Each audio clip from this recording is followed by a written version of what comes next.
নমস্কাৰ সকলোকে স্বাগতম জনাইছোঁ আমাৰ ইউটিউব চেনেলটোলৈ বন্ধুসকল আজি ভিডিঅ'ৰ প্ৰথম প্ৰশ্নটো হৈছে দি আসাম সাহিত্য সভা first founded in the year অৰ্থাৎ অসম সাহিত্য সভা কেতিয়া প্ৰতিষ্ঠা হৈছিল অপশ্যন আছে 1902 1912 1917 আৰু 1921 শুদ্ধ উত্তৰটো হৈছে অপশ্যন চি 1917 চনত অসম সাহিত্য সভা প্ৰতিষ্ঠা হৈছিল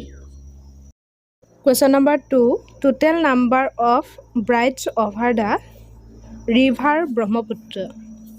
অৰ্থাৎ 2 নম্বৰ প্ৰশ্নত কৈছে যে ব্ৰহ্মপুত্ৰ নদীৰ ওপৰত দলঙৰ মুঠ সংখ্যা কিমান অপশ্যন আছে 4খন 5খন 6খন আৰু 7খন শুদ্ধ উত্তৰটো হৈছে অপশ্যন 3 6খন ব্ৰহ্মপুত্ৰ নদীৰ ওপৰত দলঙৰ মুঠ সংখ্যা হৈছে 6খন নেক্সট কুৱেশ্যন হৈছে who was the first chief minister of Assam অৰ্থাৎ অসমৰ প্ৰথম মুখ্যমন্ত্ৰী কোন আছিল অপশ্যন আছে বিষ্ণুৰাম মেধি তৰুণৰাম ফুকন আৰু গোপীনাথ বৰদলৈ শুদ্ধ উত্তৰটো হৈছে অপশ্যন 3 গোপীনাথ বৰদলৈ হ'ল অসমৰ প্ৰথম মুখ্যমন্ত্ৰী next question who is the first barrister of Assam 4 number প্ৰশ্নটোত কৈছে যে অসমৰ প্ৰথম বেৰিষ্টাৰ কোন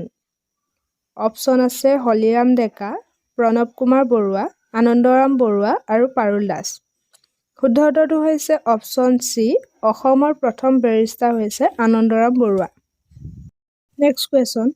দি Sivadol was constructed during the reign of অৰ্থাৎ কাৰ ৰাজত্বকালত শিৱদৌল নিৰ্মাণ কৰা হৈছিল অপশ্যন আছে প্ৰমুত্ৰ সিংহ ৰুদ্ৰসিংহ পুৰন্দৰ সিংহ আৰু শিৱসিংহ শুদ্ধ উত্তৰটো হৈছে option D Siva Singha next question the battle of Itakhuli was fought of the year অৰ্থাৎ ইটাখুলিৰ যুদ্ধ কিমান চনত সংঘটিত হৈছিল শুদ্ধ উত্তৰটো হৈছে option D 1642 next question in which year Sattriya is recognized as classical dance by Sangeet Natak academy of India অৰ্থাৎ কোন বছৰত ভাৰতৰ সংগীত নাটক একাডেমীয়ে সত্ৰীয়া নৃত্যক শাস্ত্ৰীয় নৃত্য হিচাপে স্বীকৃতি দিয়ে অপশ্যনত আছে 1998 2000 2002 আৰু 2003 শুদ্ধ উত্তৰটো হৈছে option B 2000 Question number 8 Who was the first Assamese to receive Arjun Award অৰ্থাৎ অৰ্জুন বঁটা লাভ কৰা প্ৰথম অসমীয়া কোন অপশ্যনত আছে হলিচৰণ নাৰ্জাৰী মনালিসা বৰুৱা ভোগেশ্বৰ বৰুৱা আৰু দীপাংকৰ ভট্টাচাৰ্যী শুদ্ধ উত্তৰটো হৈছে অপশ্যন চি অৰ্জুন বঁটা লাভ কৰা প্ৰথম অসমীয়া হৈছে Bhogeswar Barua next question in ancient times Assam is also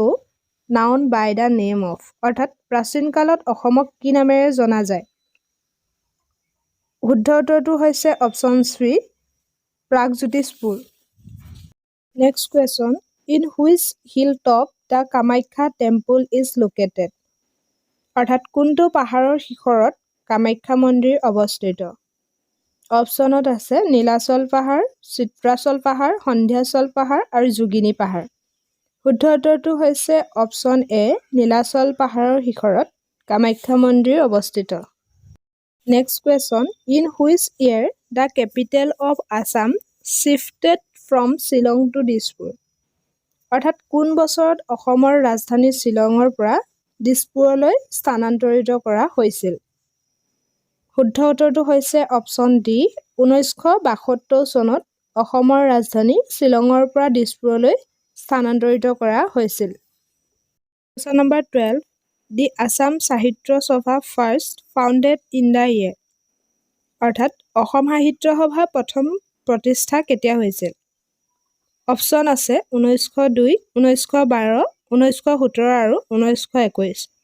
শুদ্ধ উত্তৰটো হৈছে অপশ্যন চি 1917